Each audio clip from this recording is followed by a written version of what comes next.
తాము చేసేది చెప్తాం, చెప్పింది ఖచ్చితంగా చేస్తామని అనంతపురం అర్బన్ ఎమ్మెల్యే దగ్గుపాటి ప్రసాద్ తెలిపారు. నగరంలో 1,05,00,000తో చేపట్టిన పలు అభివృద్ధి పనులకు భూమి పూజ చేశారు. ఈ సందర్భంగా ఎమ్మెల్యే మాట్లాడుతూ గత వైసీపీ పాలనలో ఒక్క అభివృద్ధి పని కూడా జరగలేదని విమర్శలు చేశారు. రోడ్లు, డ్రైనేజీల సమస్యలు ఎక్కడ చూసినా కనిపించేవన్నారు. కూటమి అధికారంలోకి వచ్చిన తర్వాత ప్రతి డివిజన్లోనూ అభివృద్ధి పనులు కనిపిస్తున్నాయన్నారు. సుదీర్ఘకాలంగా పెండింగ్లో ఉన్న డంపింగ్ యార్డ్ సమస్యకు పరిష్కారం చూపిస్తున్నామని పేర్కొన్నారు. అక్కడ వేస్ట్ ఎనర్జీ ప్లాంట్ తీసుకొస్తున్నామని, ఇక నగరంలో ఎక్కడా చెత్త అన్నది కనిపించకుండా చేస్తామన్నారు. అండర్ గ్రౌండ్ డ్రైనేజ్, నడిమి వంక, మరువ వంక ప్రొటెక్షన్ వాల్స్ త్వరలోనే నిర్మించబోతున్నట్టు చెప్పారు.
తెలియదా మధ్యాహ్నం అరసన్ పోయి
మట్టి 4 వైపులా 1, 2, 3, 4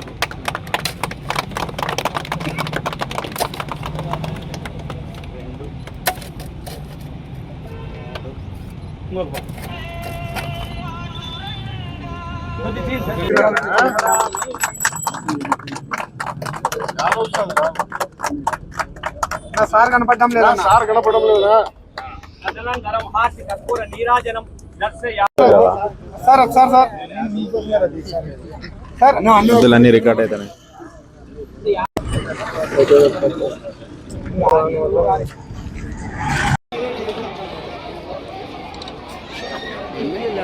ఈరోజు అనంతపురం అర్బన్ నియోజకవర్గంలో మా ముఖ్యమంత్రి నారా చంద్రబాబు నాయుడు గారి ఆదేశాల మేరకు, మా యువ నాయకుడు నారా లోకేష్ గారి ఆలోచనల మేరకు, అలాగే మా ఉప ముఖ్యమంత్రి పవన్ కళ్యాణ్ సహకారంతో ఈరోజు అనేకమైనటువంటి అభివృద్ధి కార్యక్రమాలను అనంతపురం అర్బన్ నియోజకవర్గంలో చేపట్టడం జరిగింది.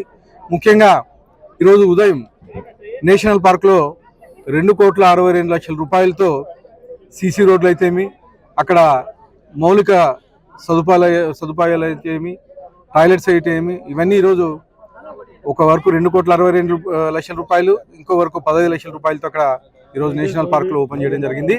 అలాగే అనంతపురం అర్బన్ టౌన్లో హిందూ శ్మశాన వాటికి దాదాపు 43 లక్షల రూపాయలతో ఈరోజు అభివృద్ధి కార్యక్రమాలు అక్కడ సిసి రోడ్లు అయితేమి, తర్వాత అక్కడ ఉండే ఫెసిలిటీస్ మౌలిక సదుపాయాలకి భూమి పూజ చేయడం జరిగింది.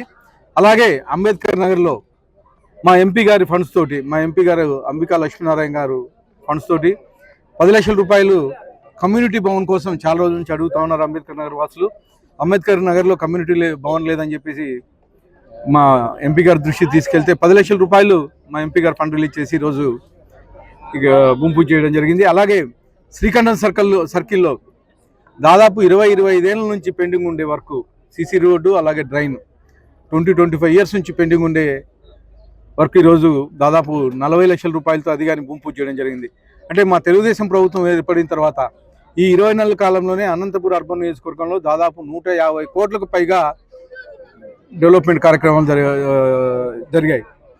సీసీ రోడ్లు అయితే ఏమి, అలాగే రోడ్లు అయితే ఏమి, అలాగే స్ట్రీట్ లైట్కి సంబంధించింది ఏవైతే ఏమి, అలాగే హాస్పిటల్ అభివృద్ధి అయితే ఏమి, ఇవన్నీ కేవలం మా ముఖ్యమంత్రి నారా చంద్రబాబు నాయుడు గారి చలవ అని చెప్పేసి తెలియజేస్తాను. గత 5 ఏళ్ళలో చూశారు, అనంతపూర్లో ఎక్కడే కానీ ఒక తట్టెడు మట్టిగా ఎత్తలేదు, ఒక డ్రైన్ క్లీన్ చేయలేదు, ఒక కొత్త డ్రైన్ నిర్మించలేదు, ఎక్కడే కానీ ఒక సీసీ రోడ్డు వేయలేదు. ఏ రోడ్డు తీసుకున్నా నేను వచ్చినప్పుడు మా తెలుగుదేశం ప్రభుత్వం ఏర్పడిన తర్వాత ఏ రోడ్డు తీసుకున్నా కానీ గుంతలుగా ఉండేది. ముఖ్యంగా 25 ఏళ్ళ నుంచి ఏవైతే పెండింగ్ ఉన్నాయో ఫస్ట్ వాటిని వర్కౌట్ చేసి దాన్ని లిస్ట్ అవుట్ చేసి ఫస్ట్ ఆ వర్కులు చేయడం జరుగుతుంది. దాదాపు 150 కోట్ల రూపాయలకు పైగా ఈరోజు అనంతపురం అర్బన్ నియోజకవర్గంలో డెవలప్మెంట్ కార్యక్రమాలు జరిగాయి.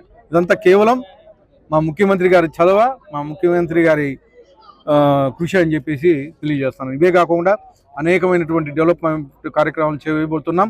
ముఖ్యంగా డంపింగ్ యార్డ్ అయితేమి, అలాగే నడిముంక ప్రొడక్షన్ వాల్ అయితేమి, అలాగే ఈరోజు కొత్త ఫ్రెష్ వేస్ట్ ప్రాసెసింగ్ యూనిట్ గారిని త్వరలో నిర్మించబోతున్నాం అనంతపురం అర్బన్ నియోజకవర్గంలో. అంటే ఇంకా చెత్త అనేది ఎక్కడికెక్కడ నిల్వ ఉండదు అన్నమాట. ఏ రోజు ఆ రోజు క్లీన్ చేసేసి సిమెంట్ ఫ్యాక్టరీస్కి పంపించేస్తారు. ఆ ప్రాసెసింగ్ యూనిట్ కానీ శాంక్షన్ అయింది. త్వరలో కానీ 2-3 నెలల కాలంలోనే అది కానీ నిర్మించబోతున్నాం. అంటే మా తెలుగుదేశం ప్రభుత్వం పనిచేసే ప్రభుత్వం, మాటలు చెప్పే ప్రభుత్వం కాదు. ఏదైతే మేము చెప్తామో అది ఖచ్చితంగా చేస్తాం. గత 5 ఏళ్లలో జగన్మోహన్ రెడ్డి స్టేట్ని సర్వనాశనం చేసి ఎక్కడే కానీ అంటే ప్రజలను పట్టించుకుని పాపాలు పోలేదు. కానీ ఈరోజు మా ముఖ్యమంత్రి చంద్రబాబు నాయుడు గారు వచ్చిన తర్వాత 10 లక్షల కోట్ల రూపాయలు అప్పు చేతిలో పెడితే కానీ 20 నెలల కాలంలోనే మా ముఖ్యమంత్రి నారా చంద్రబాబు నాయుడు గారు ఒక తాటిపైకి తెచ్చి ఈరోజు అనేకమైనటువంటి అభివృద్ధి కార్యక్రమాల్లో ఏర్పాటు చేస్తున్నారు.